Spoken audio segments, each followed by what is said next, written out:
you all structure financially the deal for the new construction?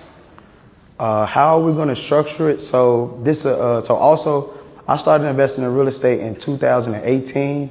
We bought our first property for $20,000 from the land bank, and we ended up putting like $80,000. We was all in $100,000. And I think in 2019 we started doing Airbnb, and then of course 2020 happened COVID, so we stopped and we put a Section 8 tenant in. So don't turn y'all shoulders on Section 8. It's amazing. About 85 to 90% of my portfolio is that.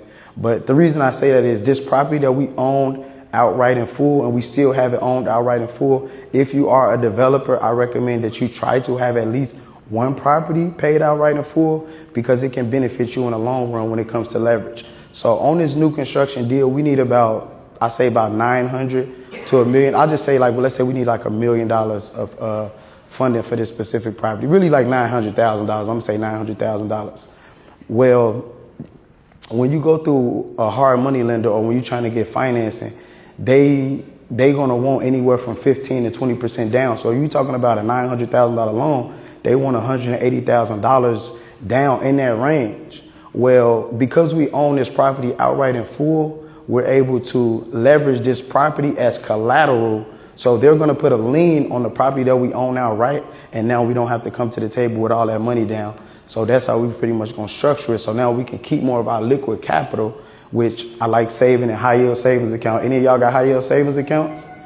Yeah. So as an investor, I keep all my money in a high yield savings account. So it's accruing interest every single day until I buy my next investment property.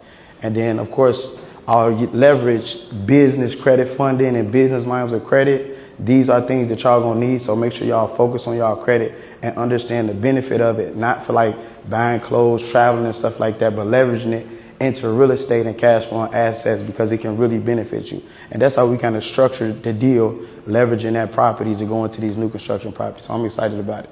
Okay. And as a final question, as it relates to existing structures, what would be the advice that you would give to a beginner starting out doing renovations to make not a costly mistake of? What advice I would do is find a mentor, whether it's me or anybody else, but you need a mentor, and make sure you budget for, have a contingency budget or something like that in place, because you're not going to be able to see everything that's coming up. Make sure that you learn how to underwrite your deals like these hard money lenders are going to underwrite your deals. So like the 70% rule, that is very important, and making sure that you know that your purchase price and your rehab price needs to be 70% of the AR.